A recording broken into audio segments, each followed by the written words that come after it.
المكتب التعاوني للدعوة والإرشاد وتوعية الجاليات بأبها. معلومة يزفها النبي صلى الله عليه وسلم إلى قلب الشاب بعد أن فتح مغاليق قلبه، بل يزفها إلى أمة محمد صلى الله عليه وآله وسلم، فينفع الله عز وجل بها نفعا عظيما. أما اللمسة في هذا الحديث فهي عجيبة، أخذ بيدي، ولو أردتم أن تعرفوا كلمة أخذ بيدي وعددها في الأحاديث لعجبتم. ادخلوا على كتب السنة الإلكترونية الموجودة الآن واكتب أخذ بيدي وشوف عددها، أو أخذ بيده، أو فليأخذ بيده. قبل كل حوار أو نصيحة تأتي كلمة أخذ بيده أو فليأخذ بيده. حتى نصيحة الإمام، حتى أن تقول الإنسان إني أحبك، أول حاجة تأخذ بيده، تقول إني أحبك. الأخذ باليد يقرب القلب من القلب ويشعر الإنسان بالقرب من هذا الإنسان الذي أمامه. ولذلك تعلمون بأن مصافحة المسلم تتحات معها سيئات الطرفين المتحابين المتصافحين.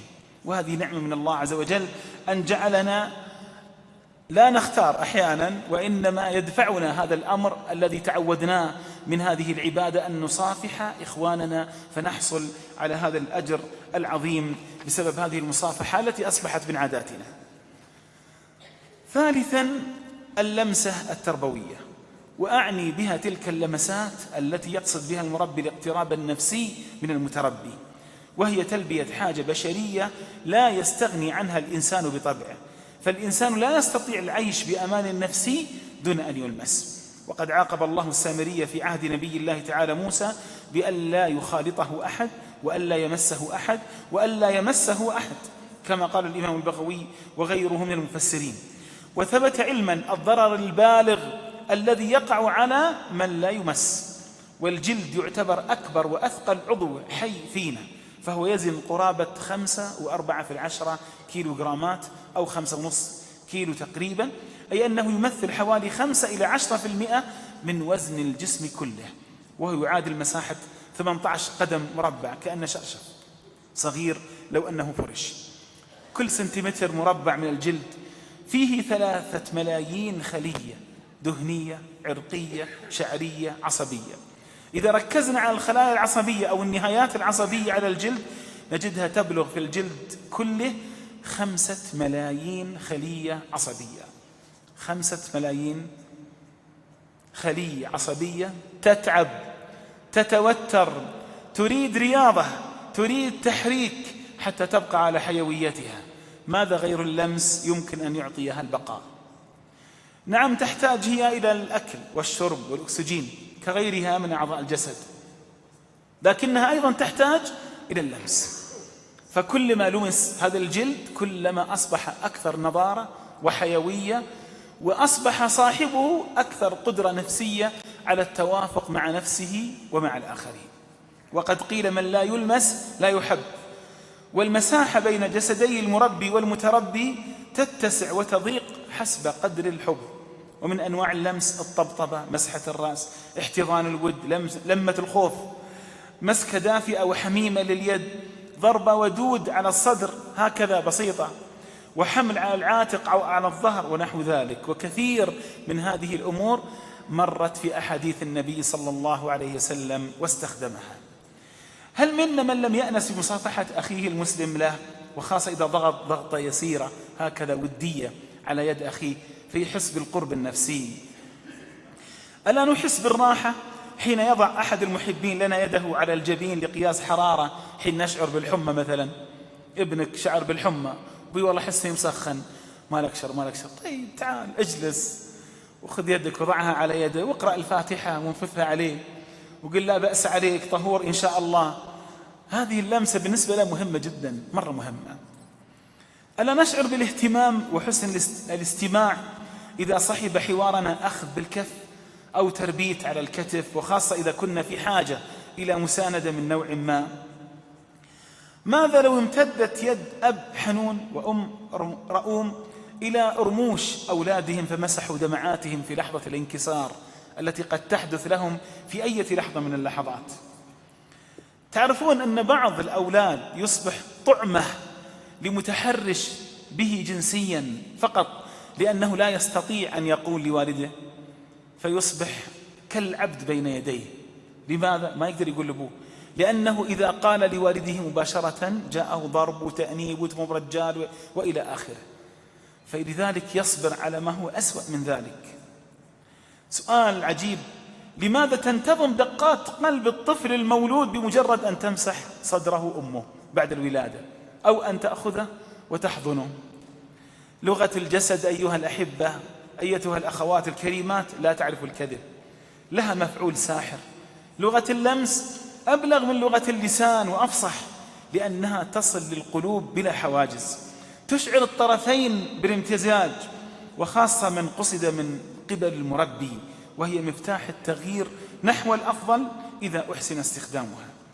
فيما مر من أحاديث لم تغب اللمسة التربوية، وقد وجدت أن التوجيه والتعليم بعد اللمسة التربوية منهج متكرر في السنة النبوية. فهذا أبو قتادة رضي الله تعالى عنه يقول: أتينا على رجل من أهل البادية فقلنا: هل سمعت من رسول الله صلى الله عليه وسلم شيئا؟ قال: نعم، سمعته يقول: إنك لن تدع شيئا لله عز وجل إلا أبدلك الله به ما هو خير لك منه. وفي رواية: أخذ بيدي رسول الله صلى الله عليه وسلم فجعل يعلمني مما علمه الله تبارك وتعالى، وقال: إنك لن تدع شيئا اتقاء الله عز وجل إلا أعطاك الله خيرا منه. وهذا الحديث في مجمع الزوائد ورجاله رجال الصحيح، وهو بديل عن الحديث السائر على ألسنة الناس وهو ليس بصحيح: من ترك شيئا لله عوضه الله خيرا منه. هذه هي الرواية الصحيحة التي ذكرتها قبل قليل. ويقول أنس رضي الله عنه: ما رأيت أحدا كان أرحم بالعيال من رسول الله صلى الله عليه وسلم. قال: كان إبراهيم مسترضعا له في عوالي المدينة، فكان ينطلق ونحن معه، فيدخل البيت وإنه ليدخن، لأن كان صاحب حداد، وكان ظئره قينا، فيأخذه فيقبله، يعني يأخذ إبراهيم فيقبله ثم يرجع. تخيلوا أنت المشوار، ثم يذهب إلى هناك ويأخذ إبراهيم ويقبله ويرجع. قال عمرو: فلما توفي إبراهيم قال رسول الله صلى الله عليه وسلم: إن إبراهيم ابني، وإنه مات في الثدي، وإن له لظئرين تكملان رضاعه في الجنة. رواه البخاري. وفي رواية تصف تقبل النبي لما حدث، يقول أنس: فدخلنا وابنه إبراهيم تجود نفسه يموت، فدمعت عينا رسول الله صلى الله عليه وسلم، فقلنا: وأنت يا رسول الله؟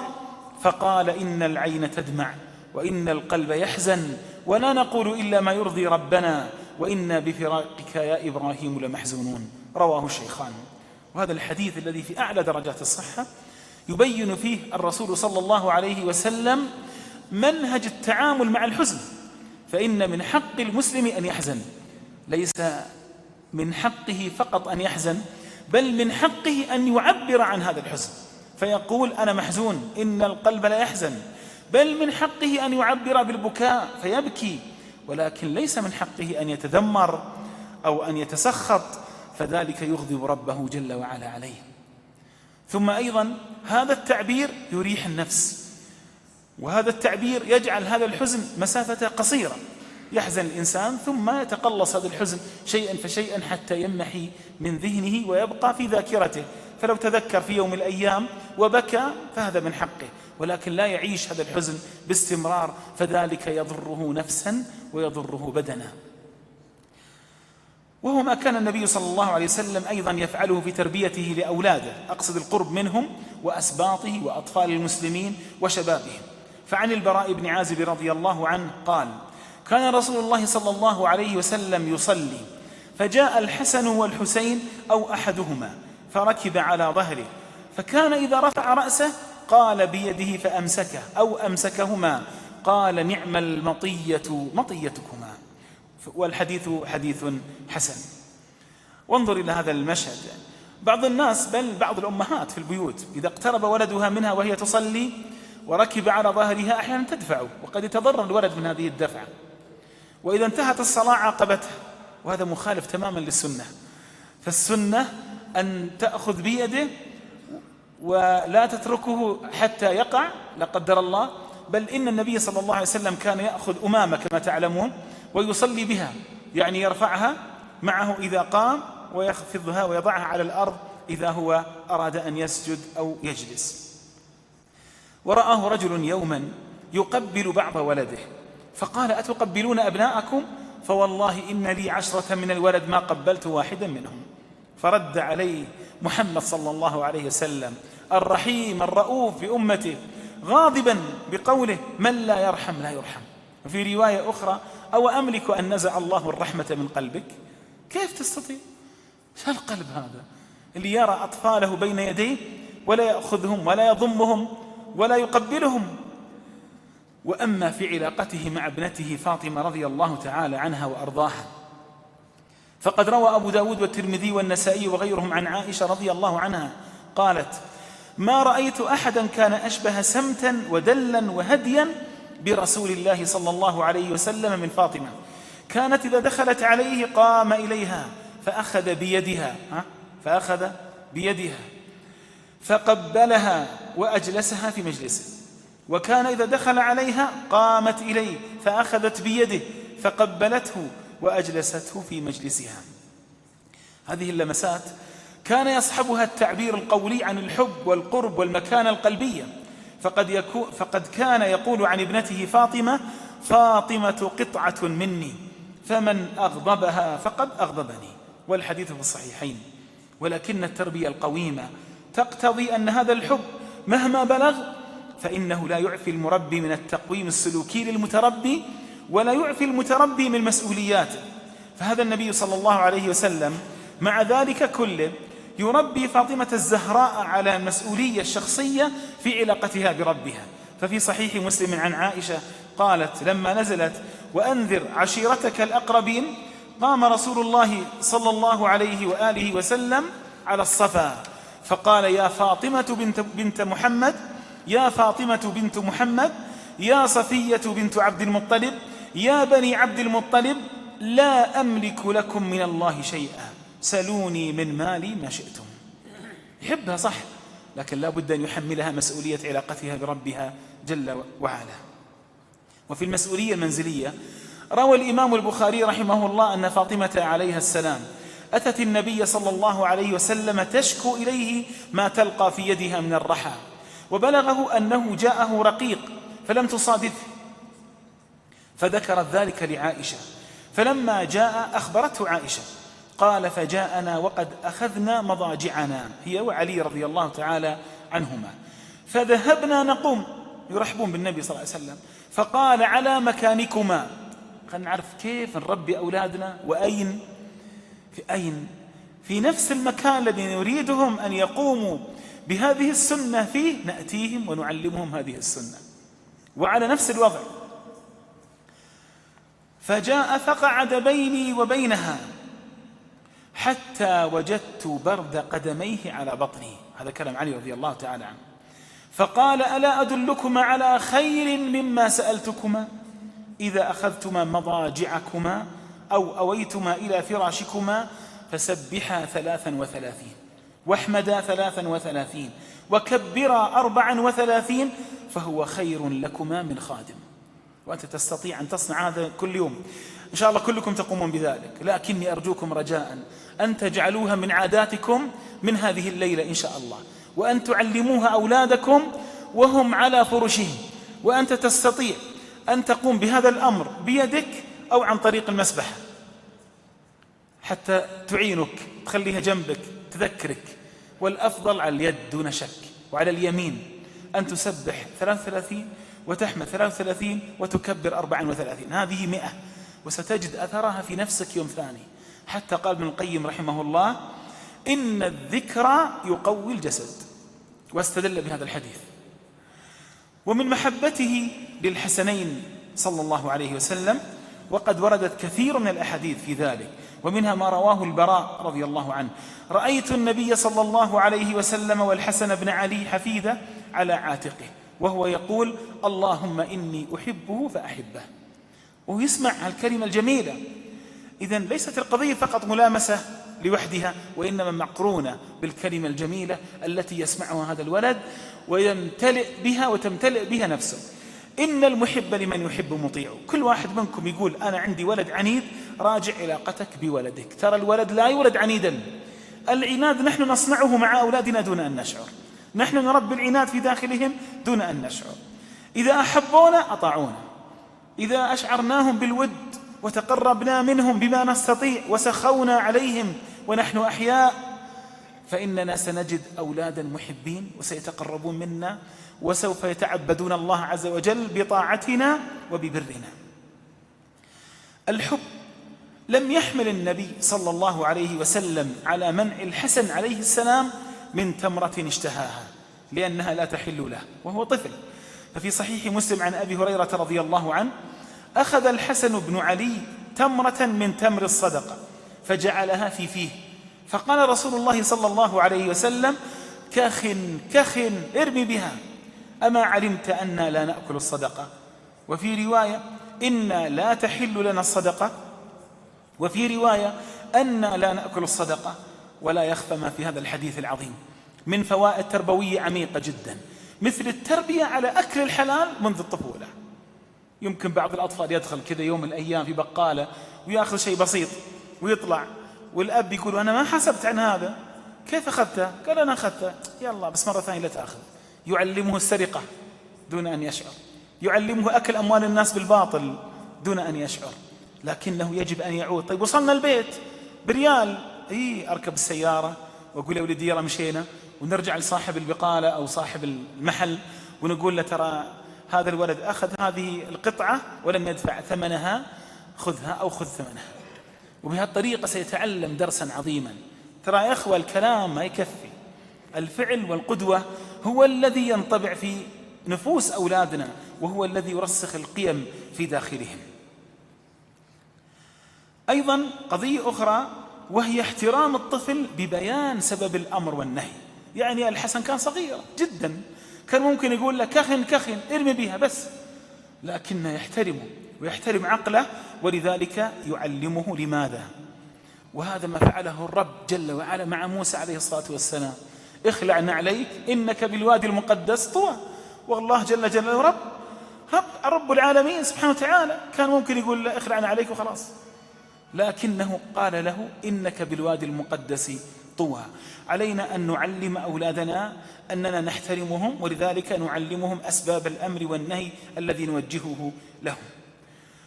ومن الفوائد في هذا الحديث العظيم تعليم الطفل المعلومة التي يلزمه معرفتها شرعا، وعدم تأجيل التعليم عن وقت الحاجة، والإقلاع الفوري عن الخطأ وإصلاحه. الآن ترمي بها والآن تعرف لماذا، واستخدام الكلمات التي يفهمها الطفل مثل كخ نحن نستخدمها الآن طبعا أو مثلها. والحزم في الأمر الذي لا يقبل التفاوض، هنا نقطة مهمة جدا لابد أن نتفق عليها. ولدك يجيك ويستأذنك أن يذهب في رحلة مع زملائه، ممكن أتفاوض معه يروح أو ما يروح. ولدك يستأذنك أن يفتح قناة فضائية سيئة، تتفاوض معه؟ ما تتفاوض معه، لا وخلاص. وين الحوار اللي تقول عنه قبل شوي؟ هذا الحوار فيما يمكن التفاوض فيه، أما هذه الأمور لا. لماذا؟ لأنه لا يجوز فقط، ما في شيء سبب آخر. السبب أنه لا يجوز. نعم قد تضرك في دنياك، وقد تفعل في آثار سلبية كثيرة، وجلسنا نتكلم عن آثار هذه القنوات الفاسدة المفسدة، ولكن الآن الذي دفعني في البداية إلى النهاية هو طاعة الله عز وجل وعدم معصيته. فإذن هذه الأمور لا تفاوض فيها، كما أن الأكل الحرام لا يجوز وإذن لا تفاوض فيه.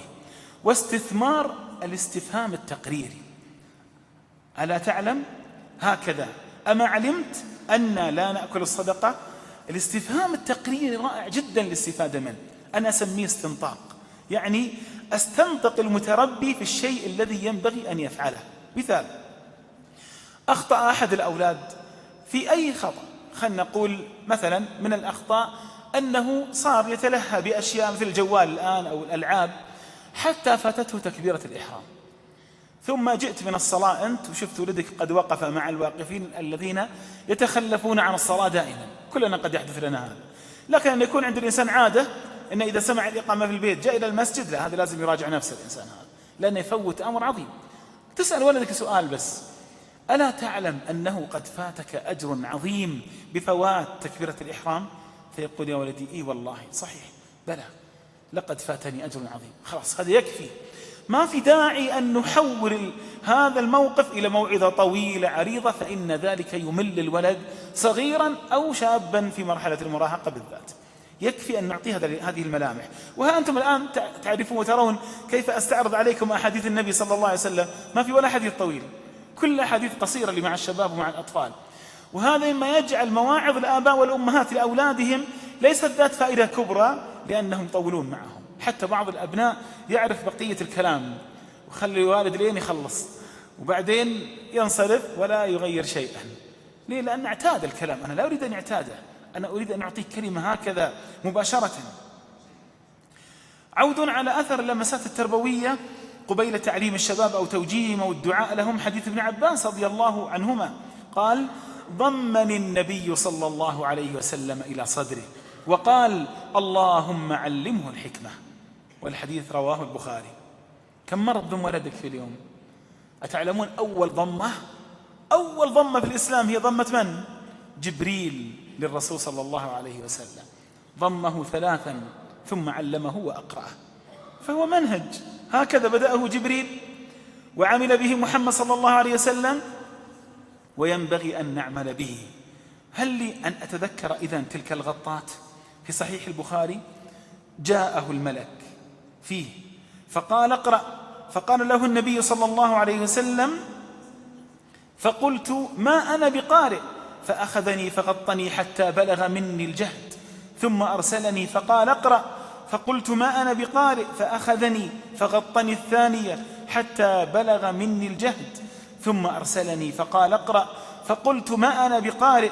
فأخذني فغطني الثالثة حتى بلغ مني الجهد، ثم أرسلني فقال: اقرأ باسم ربك الذي خلق، حتى بلغ علم الإنسان ما لم يعلم، فرجع بها ترجف بوادره. يمكن أن تقوم بذلك الأم مع ابنها، والوالد مع ولده. والتعليم الأبوي خاصة إذا اقترن بهذه الغطات التربوية الجميلة له أثر كبير في رسوخ المعلومة وحب القراءة والمذاكرة والعلم. وإذا كنا لا ننصح المعلم في المدرسة أن يقوم بذلك حتى لا يتهم، فإننا نقول للأب: أنت تقوم بذلك لأنك لست محل اتهام. وهذا أمر يحتاج إلى إشباع، فليكن في البيت في الأسرة. ننتقل إلى النقطة الرابعة، وهي الدعاء الملهم. وركز على كسر الهاء هذه. أعني به هنا الدعاء الذي يطلقه المربي أمام المتربي وهو يسمع، ويضمنه ما يرغب المتربي فيه أن يتحقق، وما يرغب المربي من المتربي أن يحققه في مستقبل أيامه وحياته. فيما مضى أمثلة كثيرة، ومنها كذلك ما رواه أبي بن كعب رضي الله عنه أن رسول الله صلى الله عليه وسلم قال له: يا أبا المنذر، أتدري أي آية من كتاب الله معك أعظم؟ قال: قلت: الله ورسوله أعلم. قال: يا أبا المنذر، بس شوف كلمة يا أبا المنذر، يعني التكنية هنا. أتدري أي آية من كتاب الله معك أعظم؟ قال: قلت: الله لا إله إلا هو الحي القيوم. قال: فضرب في صدري وقال: والله ليهنك العلم أبا المنذر. لاحظوا هذا الحديث. الآن الرسول صلى الله عليه وسلم كان ممكن يعطي المعلومة لأبي مباشرة ويقول له: يا أبا المنذر، إن أعظم آية في كتاب الله آية الكرسي. ولكنه صلى الله عليه وسلم جعله هو الذي يبحث عن الجواب ثم يذكره أمامه، فترسخ هذه المعلومة في نفسه أكثر. 1.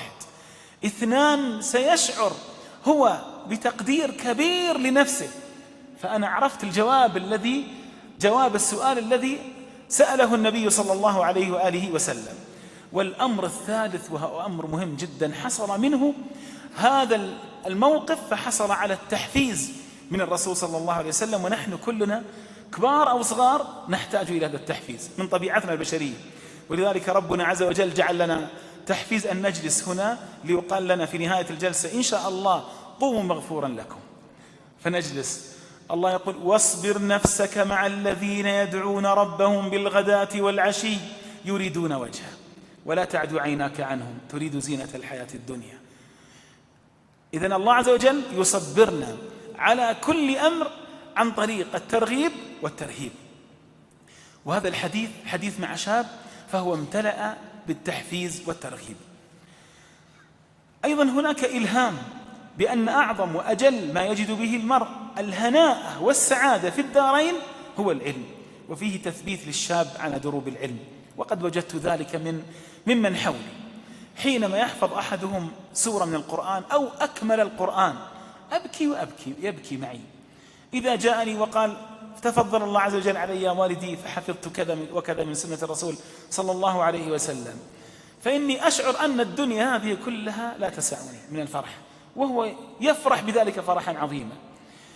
كثير من الإنجازات التي نقوم بها في يومياتنا مع أولادنا نفرح بها وهي دنيا زائلة، لكن الإنجازات الكبرى هي التي ستبقى لنا في الآخرة، هي التي تتعلق بتربية أولادنا على طاعة الله سبحانه وتعالى. أمر مهم جدا، وهو أن نحول طريقة الاستنطاق التي سمعناها عن رسول الله صلى الله عليه وسلم إلى منهج مع أولادنا. فكل ما سأل ولدك سؤالا اطلب منه هو أن يبحث عن الإجابة، إلا أن يكون هذا السؤال فيه خطورة أن يبحث عن إجابته.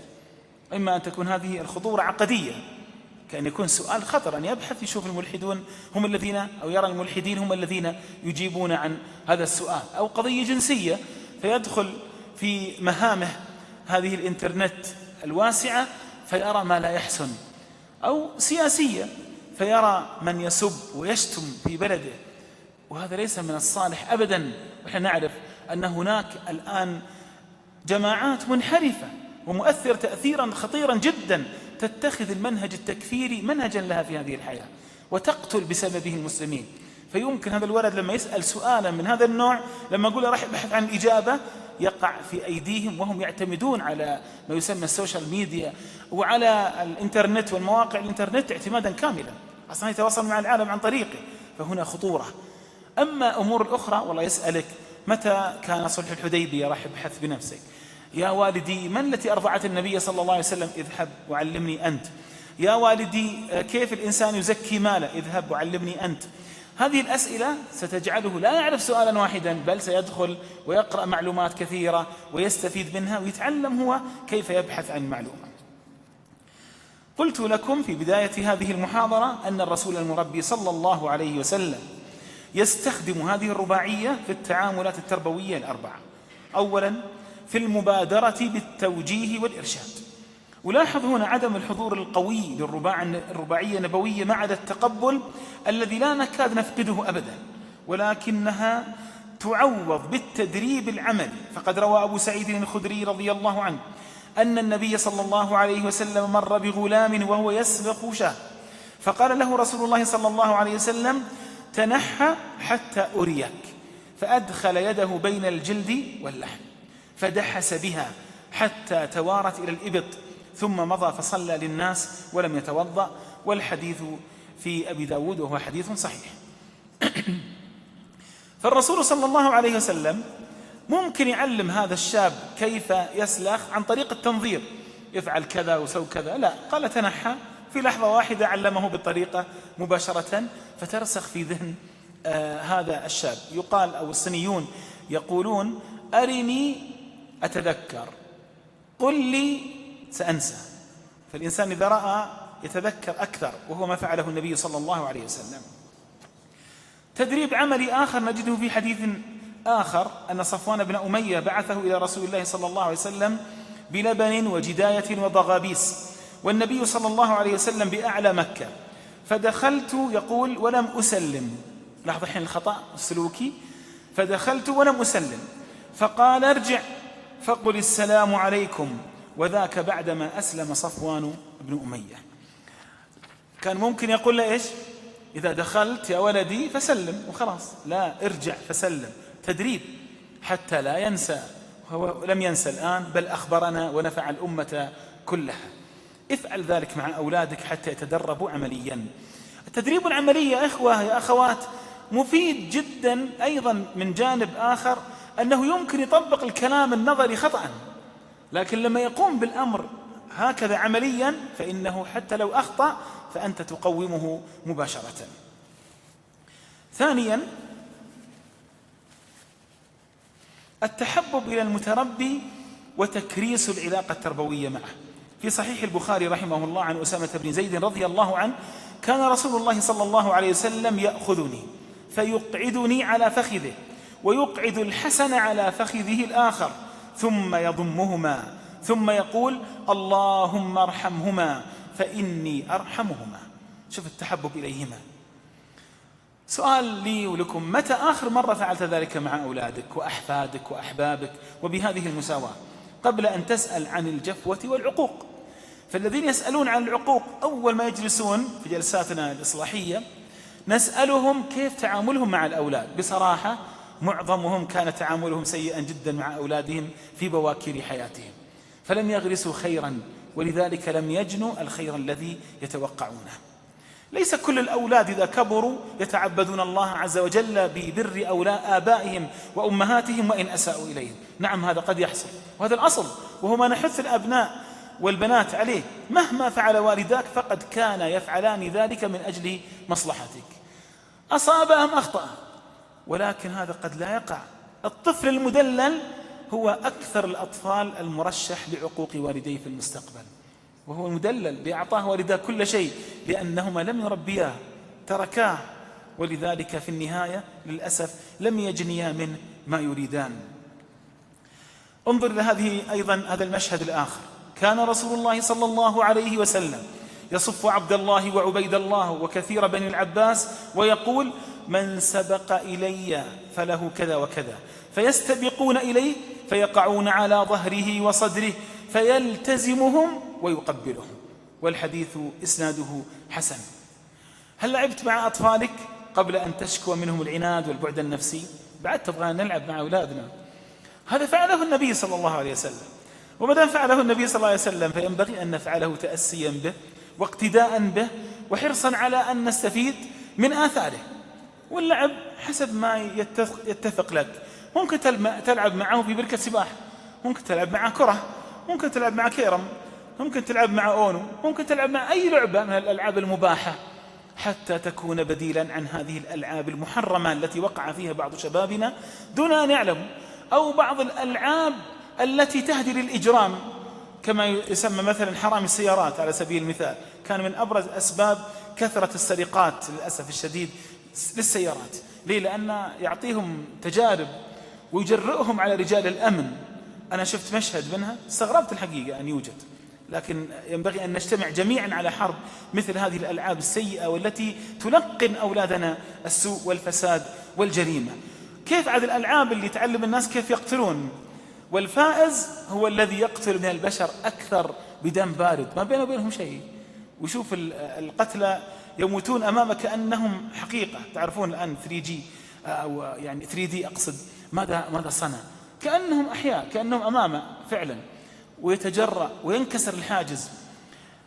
الآن لو رجعتم إلى إحصاءات المرور من أكثر يموت في حوادث السيارات من 17 سنة 18 إلى تقريبا 21 هم أكثر ضحايا مرور السيارات. والله تعالى أعلم أن من أسباب ذلك سرعتهم الجنونية هذه من ألعاب السيارات اللي يتسابقون فيها حتى تتداخل في أعصابهم وتتمثلها نفوسهم ويصبح مثل المكبوت النفسي في داخله. فأول ما يستلم السيارة يبدأ يصنع دون أن يشعر مثل ما صنع هناك وهو يلعب، فيذهب بنفسه ونفس غيره. ثالثا تعديل السلوك. في تعديل السلوك مع الأولاد ليس هناك ضرب فيما اطلعت عليه من أحاديث نبوية كريمة قام به النبي صلى الله عليه وسلم. يعني لم أرى ولا حديث ضرب فيه النبي صلى الله عليه وسلم أحدا، لا طفل ولا امرأة، كما قالت عائشة رضي الله تعالى عنها: ما ضرب رسول الله صلى الله عليه وسلم بيده قط ولا امرأة ولا وليدا إلا أن يضرب في سبيل الله. طيب تعال، عندك الحديث المشهور: مروا أولادكم بالصلاة ل7 أو الحديث يقول الرواية التي أمامي الآن: مروا أولادكم بالصلاة وهم أبناء 7 سنين واضربوهم عليها وهم أبناء 10 وفرقوا بينهم في المضاجع. هذا الحديث واضح جدا، حدد العمر 10 سنوات، قبل 10 سنوات ما يضرب الطفل. وإذا أفتى بعض علمائنا الكرام في ضربه فإنهم يفتون بالضرب اليسير، يعني مثل الضربة هذه عيب، يعني فقط تنبيه، ليس الضرب الذي يصنعه بعضهم. حتى قال لي ولد أمس أقول له، يقول عن ليس بعد والده الذي يضربه أخوه الكبير، يقول: كلما أخطأت إما أن يضربني ضربا شديدا أو أن يسجنني في غرفة، سكر علي الباب.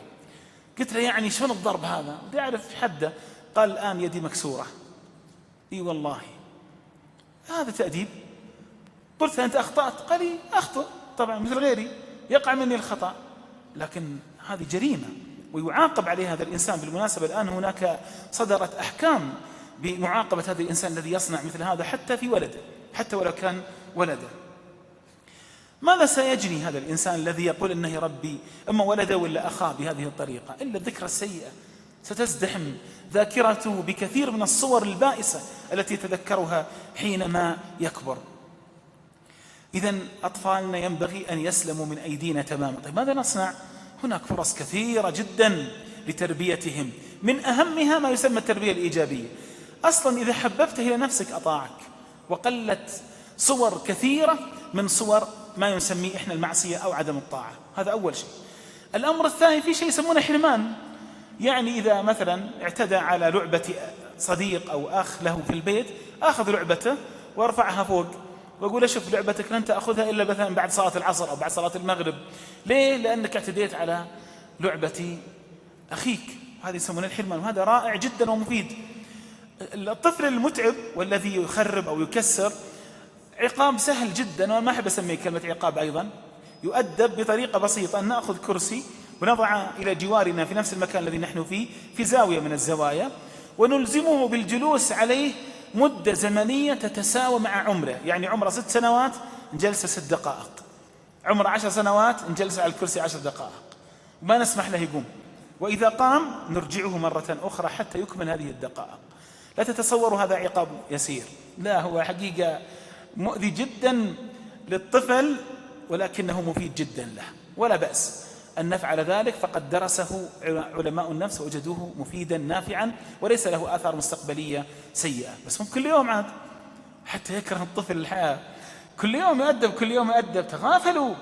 الإمام أحمد رحمه الله، وأظن أكثر الموجودين الآن يأتمون بالإمام أحمد، يقول 9 أعشار العافية في التغافل، وأكثر ما يكون التغافل في البيت. يعني مرروا بعض الأشياء وبعض الأخطاء ليست أخطاء، يعني الطفل يدخل المجلس ويغير تضاريس المجلس وجغرافيته، وثم ترجع وتقول له: لو سمحت رجع كل شيء مكانه، ما صار شيء إذا ما كان في اعتداء على الآخرين. توقف الأذان ونعود إن شاء الله.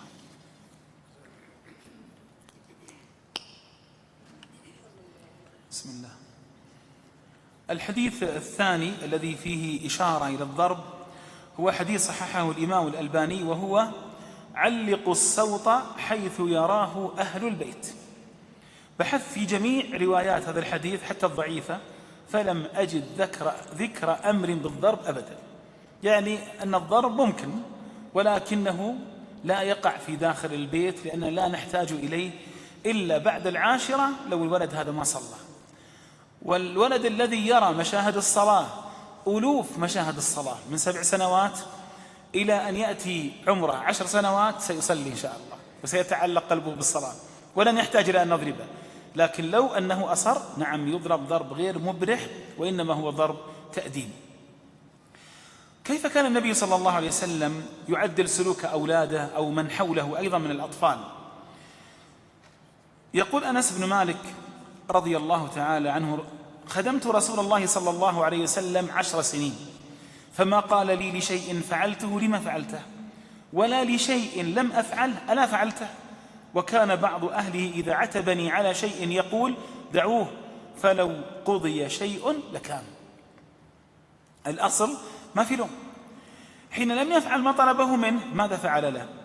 قال أنس رضي الله عنه: كان رسول الله صلى الله عليه وسلم من أحسن الناس خلقا، فأرسلوني يوما لحاجة، فقلت والله لا أذهب، وفي نفسي أن أذهب لما أمرني به نبي الله صلى الله عليه وسلم. قال فخرجت حتى أمر على صبيان وهم يلعبون في السوق، فإذا رسول الله صلى الله عليه وسلم قابض بقفاي من ورائه، فنظرت إليه وهو يضحك، ما جاء مكشر ولا جاء غضبان، وهو يضحك، فقال يا أنيس اذهب حيث أمرتك. قلت نعم. ولاحظ هنا اذهب حيث أمرتك، حتى في علم النفس والتربية يسمون الأمر الحازم، يعني أن تأمره أمر يعرف منه الآن المتربي أنه يجب أن يفعل هذا الأمر مباشرة. قلت نعم أنا أذهب يا رسول الله.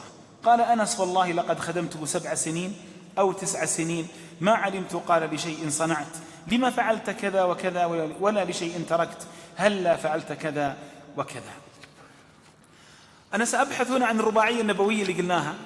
أولا التقبل، ويتمثل في أنه لم ينهره ولم يلمه، بل تقبله على حاله، بل ضحك له ومازحه، كل ذلك تقبل.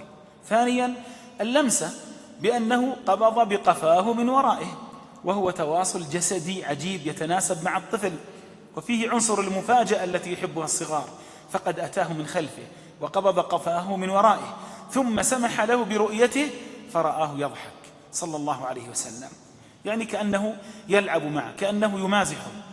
ثالثا الحوار الإيجابي، فهو لم يقل له لم لم تذهب لأنه لوم، ولكنه بعد أن أرسل بين يدي توجيه وأمره ضحكة جميلة يفتح بها قلبه أمره بالذهاب، والأمر يتقبله الأطفال الصغار من الكبار بكل رحابة صدر إذا وجدوا هذا التقبل الكبير لهم. رابعا الدعاء، وللدعاء مع أنس قصة جميلة منذ أن بدأ رحلته الخالدة في خدمته. ففي صحيح ابن حبان رحمه الله جاءت أم سليم إلى رسول الله صلى الله عليه وسلم وقد أزرتني بخمارها وردتني ببعضه، قالت يا رسول الله هذا أنس أتيتك به ليخدمك فادعو الله له. قال اللهم أكثر ماله وولده. لاحظت الآن هذا طفل ويدعو له بإكثار المال والولد، وهذا لا يحتاج له الطفل الآن، وإنما يحتاج لمستقبله. أليس في ذلك بشارة أو بشارة لطول عمر أنس رضي الله تعالى عنه؟ قال أنس فوالله إن مالي لكثير وإن ولدي وولد ولدي يتعاقبون على نحو 100. وكان من أطول أعمال ومن أطول الصحابة عمرا رضي الله تعالى عنه. وتحضر الرباعية النبوية في حديث أبي أمامة أن فتى شابا أتى النبي صلى الله عليه وسلم فقال يا رسول الله أتأذن لي في الزنا؟ قال فصاح القوم به وقالوا مه. فقال رسول الله صلى الله عليه وسلم أقروه وادنه. واحد جاء يطلب الزنا، يطلب الإذن بالزنا، ومع ذلك يقول أقروه وادنه، يعني أنتم لماذا لا تفعلون ذلك؟ هناك الآن وجه لهم للصحابة رضي الله عنهم أنهم زجروه، وإنما موطن التربية يقتضي أن يقترب هذا الشاب وأن نعالجه، لأنه لو طرد أين سيذهب؟ سيذهب يزني، لكنه إذا عولج انتهت هذه القضية. فدنا حتى كان قريبا من رسول الله صلى الله عليه وسلم، وهنا التقبل بأعظم ما يمكن أن يكون. ثم يأتي الحوار المنطقي الإيجابي، فقال رسول الله صلى الله عليه وسلم أتحبه لأمك؟ فقال لا يا رسول الله جعلني الله فداك. فقال رسول الله صلى الله عليه وسلم ولا الناس يحبونه لأمهاتهم. قال أفتحبه لابنتك؟ قال لا والله يا رسول الله جعلني الله فداك. قال ولا الناس يحبونه لبناتهم. قال فتحبه لأختك؟ قال لا والله يا رسول الله جعلني الله فداك. قال ولا الناس يحبونه لأخواتهم. ثم ذكر الحديث في العمة والخالة كذلك. قال فقال يا رسول الله ادعو الله لي. قال فوضع رسول الله صلى الله عليه وسلم يده عليه، وهذه اللمسة التربوية التي ذكرناها. ثم قال اللهم اغفر ذنبه وطهر قلبه وحصن فرجه، وهذا الدعاء الملهم. لماذا؟ اللهم اغفر ذنبه، استغفر أيها الشاب، هذا عمل ليس من عمل الصالحين. وطهر قلبه، طهر قلبك من هذا الرجس ومن هذا التفكير. وحصن فرجه، إما أن تتزوج أو أن تصوم، ويطلب ذلك من الله جل في علاه حتى يعينه على نفسه. قال هذا كما يقال ما يمكن أن نأخذه ليس فقط لأمر عادي أو دارج، لا بل منهج عظيم تقف أمام علوم النفس والخدمة الاجتماعية وعلم الاجتماع موقف الاحترام. حينما قال راوي الحديث قال فكان لا يلتفت إلى شيء بعد. جلسة واحدة أنهت مشكلة، وبعض المشكلات مثل هذه التربوية قد تحتاج إلى جلسات وجلسات ومواعيد، ولكنها جلسة نبوية واحدة أنهت كل القضية. ومثله حديث رافع الغفاري رضي الله عنه: كنت غلاما أرمي نخل الأنصار فأتي بي النبي صلى الله عليه وسلم، شكوى على الغلام أنه يرمي النخل، فقال يا غلام، هذا التقبل اللي قلناه. ثم الحوار الإيجابي: لم ترمي النخل؟ وهذا سؤال أنا أوجه لكل واحد منا حينما يخطئ ولدك، هل تسأله بقصد أن تعرف فعلا الجواب ولا بقصد أن تلومه؟ غالب أسئلتنا لوم. ليش فعلت هذا؟ ما تنتظر الجواب منه، يعني يمكن يجي شيء خلال السؤال. والأصل هو أن تستمع إلى الإجابة حتى يمكن أن يقنعك الطفل بأنه أصلا لم يخطئ. فقال لم ترمي النخل؟ قلت آكل. قال فلا ترمي وكل مما سقط في أسفلها، هذا حلال وهذا حرام، هذا يملكه الناس وهذا مدام سقط ما صار له قيمة، خذ ما تشاء منه. فأعطاه البديل. طيب باقي. ثم مسح رأسه، اللمسة التربوية، وقال اللهم أشبع بطنه. وهذا الدعاء، شوف الرباعية كيف تجينا في الأحاديث، إن شاء الله نحفظها جيدا ونتأسى برسول الله صلى الله عليه وسلم بها. هذا الحديث حسنه ابن حجر العسقلاني في المقدمة وضعفه بعضهم. التقبل والحوار المنطقي الإيجابي، إذ لا تكذيب ولا افتراض العبث والإيذاء، بل سؤال مجرد ينتظر منه بيان السبب الحقيقي الذي ربما كان مقبولا جدا. ثم التوجيه المباشر، ثم اللمس على الرأس وفيها ما فيها من رحمة وحب وإكبار، ثم الدعاء. كل الرباعية حاضرة في هذا الحديث. ونلحظ هذا المنهج النبوي الكريم في حل المشكلات. ففي صحيح البخاري يقول سهل بن سعد الساعدي رضي الله عنه: ما كان لعلي اسم أحب إليه من أبي تراب، وإن كان ليفرح به إذا دعي بها. جاء رسول الله صلى الله عليه وسلم بيت فاطمة عليها السلام، فلم يجد عليا في البيت، فقال أين ابن عمك؟ لاحظ كيف أين ابن عمك؟ يبي يقربها منه، صاير شيء في مشكلة. أول شيء يقرب رجلها زوجها من قلبها، أين ابن عمك؟ فقالت كان بيني وبينه شيء فغاضبني فخرج فلم يقل عندي. يعني حتى بيت علي وفاطمة فيه مشكلة، بيت النبي صار فيه مشكلة. فالذين تحدث عندهم مشكلات هكذا ويضيقون ذرعا، عندنا مشكلات، هذا ما يصلح. قبل قليل امرأة تقول أن زوجها لا يسمح لها أن تذهب إلى بيت أهلها وتفكر في الطلاق. معقول؟ إذن المشكلات الآن بصغار المشكلات تؤدي إلى فراق وضياع أولاد ومشاكل كبيرة. انظر حتى بيت النبي وبيت علي رضي الله عنه وفاطمة قد يقع فيه مشكلة.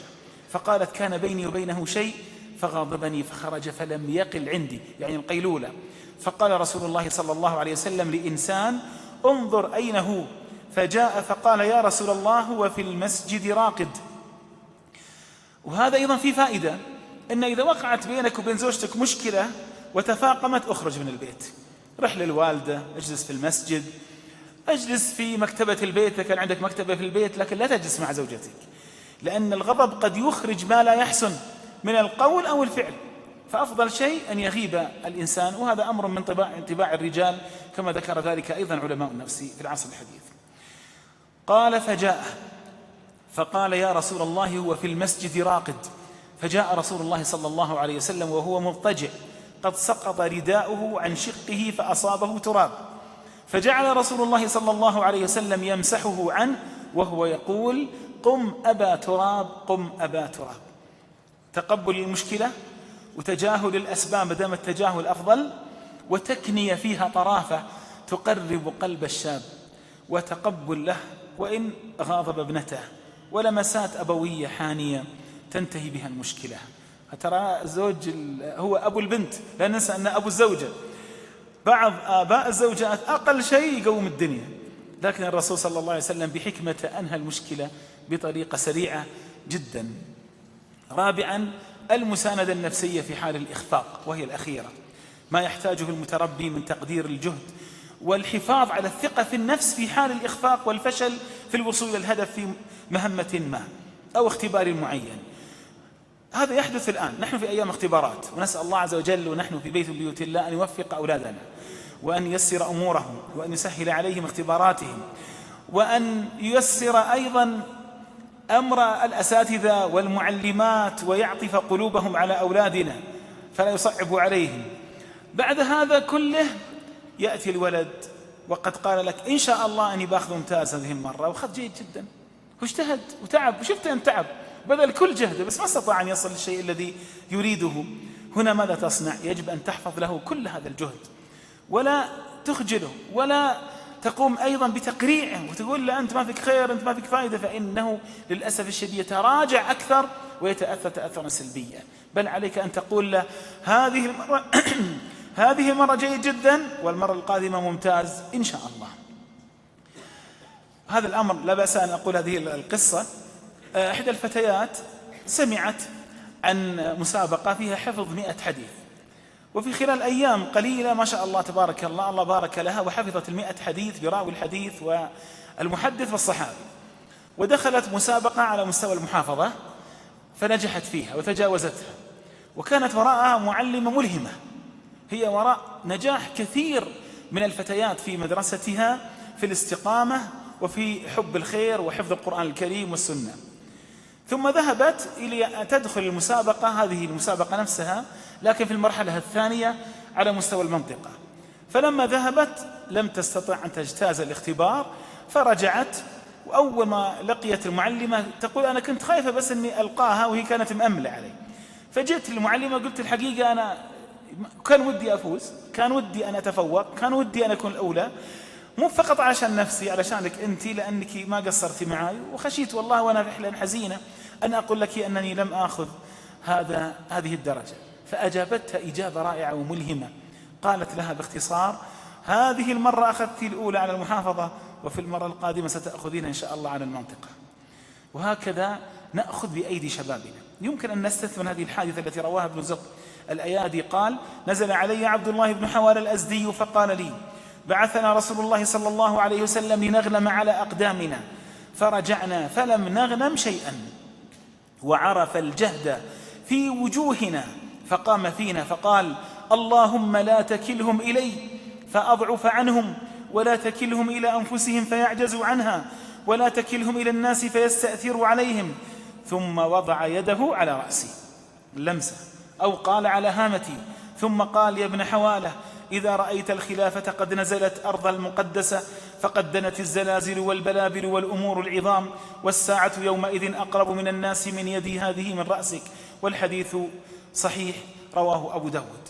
تقبل النبي صلى الله عليه وسلم هؤلاء الشباب بعد أن عادوا بلا غنائم وتحدث معهم ودعا لهم، وضع يده على هامة قائدهم وهي لمسة الإكبار في لحظة انهزام، وفي ذلك كثير من المساندة النفسية والتثبيت.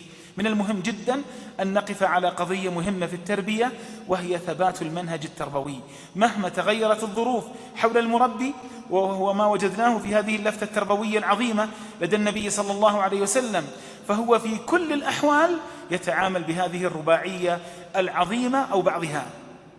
حتى قال حذيفة بن اليمان رضي الله عنه كان رسول الله صلى الله عليه وسلم إذا لقي الرجل من أصحابه ماسحه ودعا له، قال فرأيته يوما بكرة فحدت عنه ثم أتيته حين ارتفع النهار فقال إني رأيتك فحدت عني فقلت إني كنت جنبا فخشيت أن تمسني فقال رسول الله إن المسلم لا ينجس. والحديث رواه النسائي وهو حديث صحيح، وبعض الحديث في صحيح مسلم.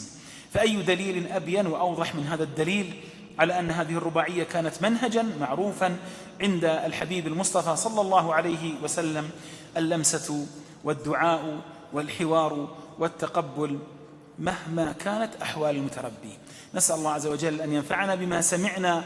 ربنا هب لنا من أزواجنا وذرياتنا قرة أعين واجعلنا للمتقين إماما.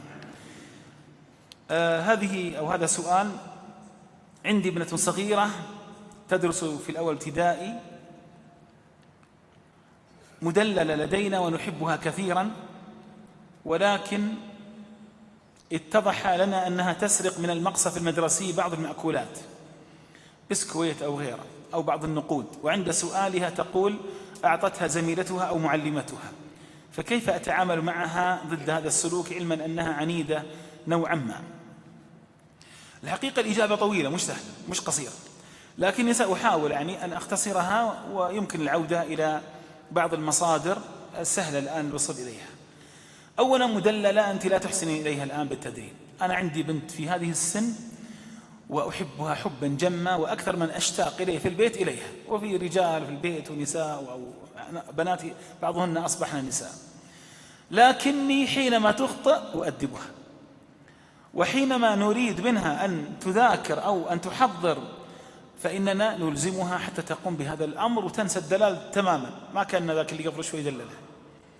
في الوقت اللي نلعب فيه نلعب معها، وفي أثناء التدريس نحضنها ونلمها مثل ما نقول، نخمها كما يقول بعض الناس. أقول كل هذا يحصل، لكن في اللحظة اللي يحتاج إلى تأديب لازم نؤدبه، والتأديب اللي ما يتناسب مع هذا الوضع، كتأخير شيء تريده، كحرمانها من شيء معين، وبعضه ذكرته قبل قليل. طيب ما دخل هذا بهذا؟ السرقة ابنة الدلال. ليه؟ لأن المدلل معناه أنه لا يمنع عن شيء، فهي إذا ذهبت المدرسة تريد أن لا تمتنع عن شيء، ولذلك إذا أرادت شيء من المقصف وهي تعرف أنها لو أرادت أن تأخذ بطريقة طبيعية سيطلبون منها المال الذي لا تجده الآن، يمكن أنفقت المال اللي أعطيتهم إياه، فتروح تسرق. ما السبب؟ إحنا مش هي، لأن علمناها أن نعطيها كل شيء. قولوا لا لأولادكم، لا تقولوا نعم دائما. نعم هي الأصل، خلينا نقول 70% نعم بس يكفي، لكن في 15% لا، وفي 15% بعدين، لكن بعدين صادقة. إذا وعدناهم نفي لهم.